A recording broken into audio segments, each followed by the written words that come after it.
कैसे हैं दोस्तों। आज मैं आपको एक स्टोरी सुनाने वाला हूँ। थोड़ा सा लंबा वीडियो है, अंत तक ज़रूर सुनिएगा, मज़ा आएगा। ये कहानी है पोलैंड की। वहाँ पे लेट 1800s, आई थिंक 1885 के आसपास की कहानी है।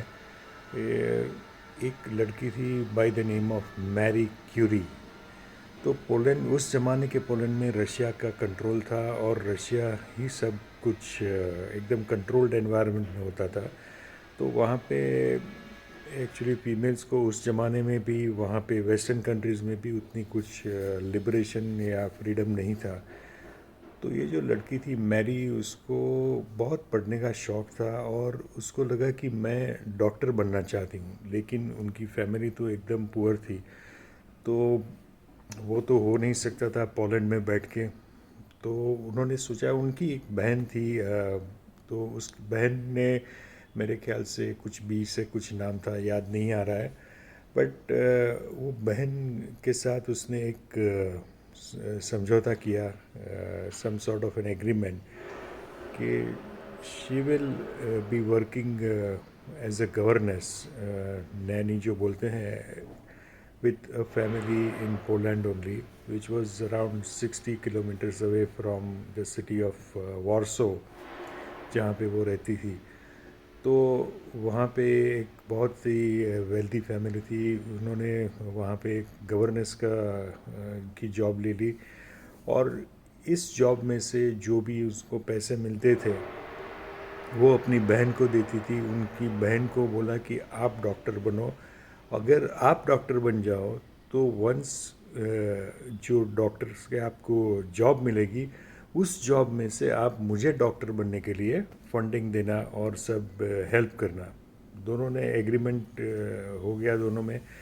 और फिर उन्होंने आगे चल के वहाँ पे सुबह में ड्यूरिंग द डे वो गवर्नेंस का काम करती थी और लेट इवनिंग को वो पढ़ाई करती थी, जो उनको डॉक्टरेट बनना था। कोई एक सोरबॉन करके कोई यूनिवर्सिटी थी वहाँ पे, इट सीम्स। उसमें उस यूनिवर्सिटी में एडमिशन लेना था, तो it was very difficult to get an admission for a female specially. लेकिन फिर भी 5 साल तक उन्होंने गवर्नेंस का काम किया और उसके बाद वो 5 साल में उनकी जो बहन थी वो डॉक्टर बन गई, उनको जॉब मिल गया। और एज एग्रीड वो बहन ने फंडिंग चालू किया अपनी सिस्टर का, मैरी क्यूरी नाम वाली। तो उन्होंने एडमिशन के लिए अप्लाई किया और सरप्राइजिंगली उनको एडमिशन भी मिल गया। तो मैरी क्यूरी ने वो सोरबॉन इंस्टीट्यूट में अप्लाई किया 1891 में, और फिर लगातार अपनी जो मेहनत थी वो बरकरार रखी और एक पर एक सीढ़ियाँ वो ऊपर चढ़ने लगी। और एक दिन ऐसा आया कि वो डॉक्टरेट बन गई और उस ज़माने में फ्रांस की first PhD in physics doctor बनी।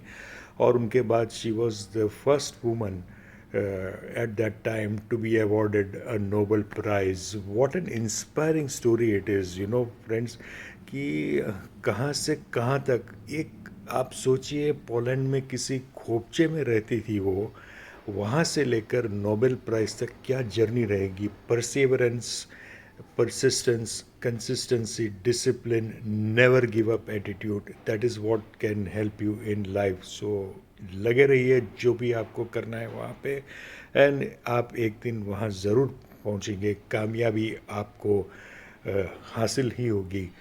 My best wishes to you. Just go and achieve whatever you want to.